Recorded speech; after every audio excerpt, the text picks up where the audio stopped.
Hello, family and friends.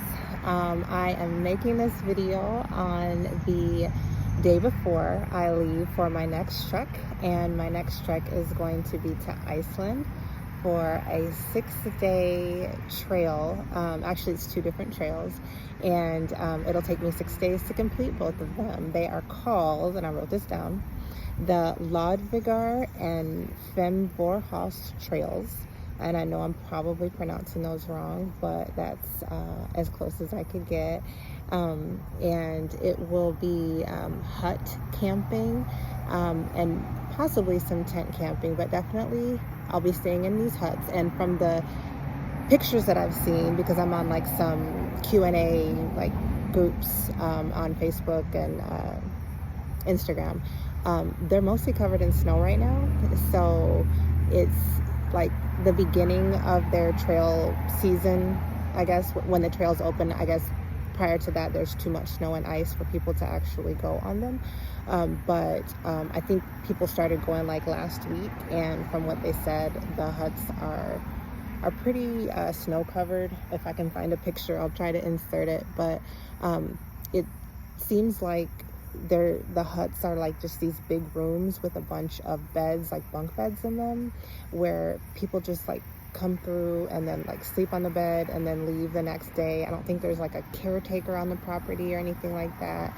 So I'm not excited about that part, because I feel like it's going to be very dirty. And stuff like that just really grosses me out. I do have some plastic sheets to put over the beds, because I feel like there may be bed bugs in those types of situations, and that terrifies me. So I'll be covering my bed in plastic, and hopefully I don't come back with a bunch of bed bug bites. But the other thing is that those huts don't have electricity or Wi-Fi. So when I'm out there, I think I'll be pretty kind of cut off and off the grid, which makes me a little apprehensive. I'm quite sure it makes my family apprehensive as well. But hopefully it'll all be worth it. So Iceland is considered the land of fire and ice, because they have volcanoes and they also have glaciers. And so from my understanding, I will be going through like the lava fields and on glaciers. They do have some active volcanoes right now, and I think that I'll be in an area where I can see them from a distance. And I guess I just never thought that I would ever see an erupting volcano in my life, so I'm excited to see that from a distance. And I have to just kind of go with the flow, right? If we're there and it's there, then I'll see it. If not, then I won't. I really, now that I think about it, I really kind of want to see one, but we'll see. So I'll be getting there actually on the 21st. I'm leaving tomorrow, which is the 20th of June, and I'll be getting there on the 21st, which is summer solstice, right? And so for us, that just means it's the longest day of the year. But in Iceland, that means that the sun never sets. So actually the entire time I'll be there, the sun won't set at all, which I think will be pretty cool. But I also know it's probably going to really disrupt my sleeping, especially just being in those different environments. It already throws me off, and then just the anxiousness of everything really does disrupt my sleep. But can't do anything about it. I didn't even realize when I booked it that it was going to be summer solstice, but being there during summer solstice, I think it's going to be a pretty cool experience. So we will see how that goes.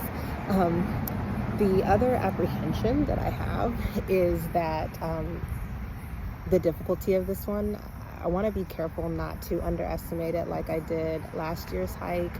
But at the same time, I feel like I have to kind of underestimate it, because I probably wouldn't even get out there if I realized how difficult it could be.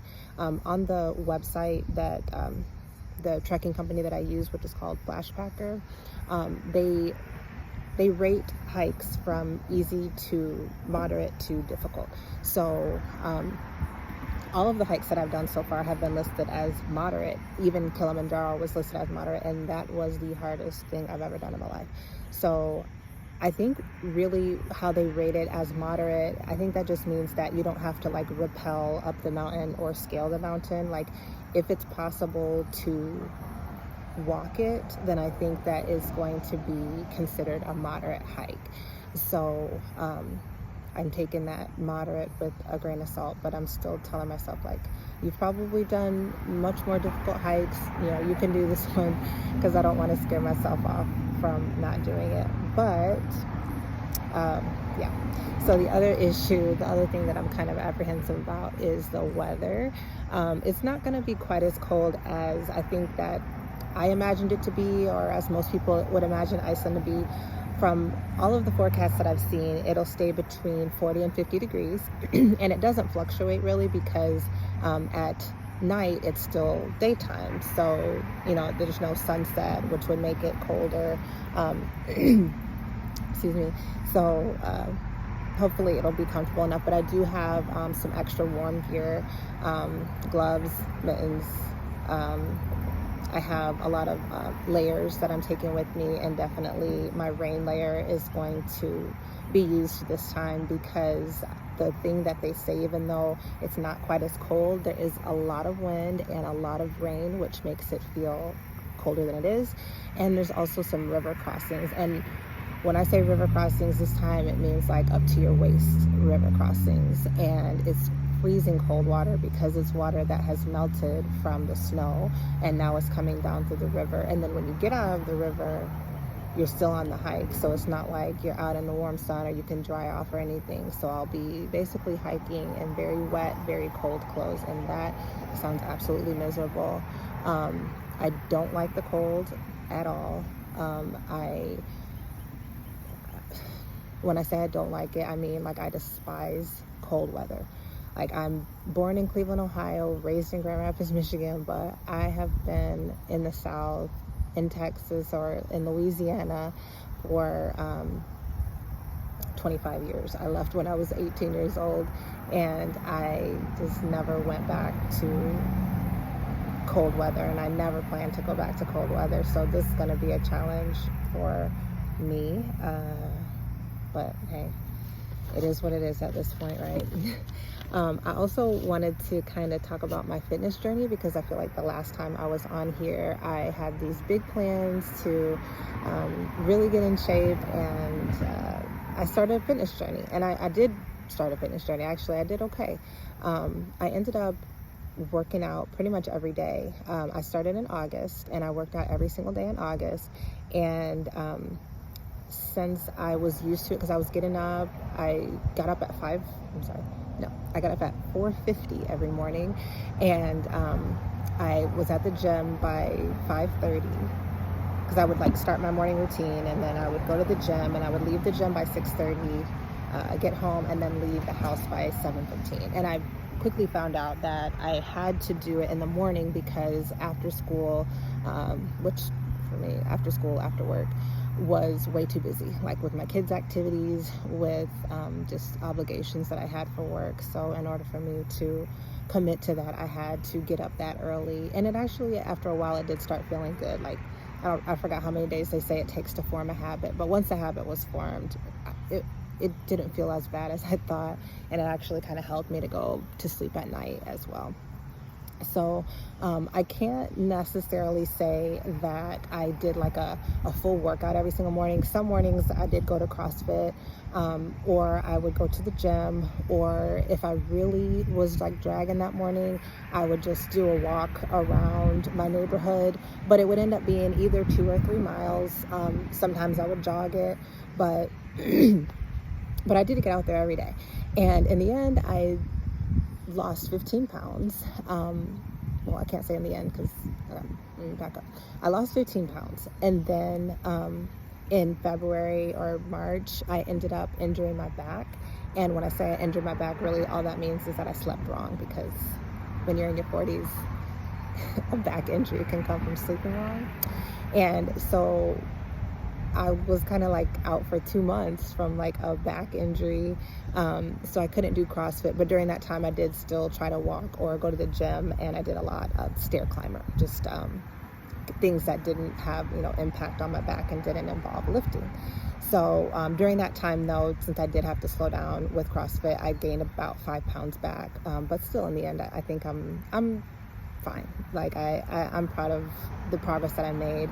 My eating, I didn't do quite as well as I thought that I would, but that's one of those things. I did every single morning, though, I did a smoothie, and the smoothie would have like beets, spinach, flaxseed oil, cashews, fruit, chia seeds, and that was something that I drank pretty much every day. Sometimes I would put other things in it, just depending on what I had that week, like dried, I don't know, forgot what I put, like apricots, avocados sometimes, and it actually tasted pretty good. And then that was what I would have for breakfast. I would have a decent lunch. I didn't do takeout a whole lot. And then dinner was kind of all over the place still, just depending on the day. Sometimes we would do takeout, but I did try to just keep things here that were healthy.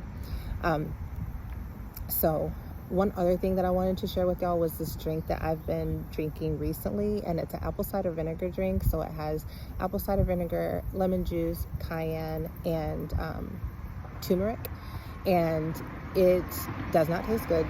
And but it's like I'll have a little bit of that, and then I'll dilute it with water. And I started taking it because I heard that it had some good anti-inflammatory properties, but it ended up really being an appetite suppressant. So I would drink that in the morning, and then I would not be hungry all day, and I didn't even really notice that I hadn't eaten. And so I'd have to like remind myself to eat in the evening. So if anyone's doing like intermittent fasting or like a 1 meal a day thing, that would definitely be a good drink to drink in the mornings, because it works pretty well, almost too well. I don't know the exact measurements. I think it's just kind of like do it to your taste, but I would recommend that one. Just drink it through a straw, because it is not good for your teeth.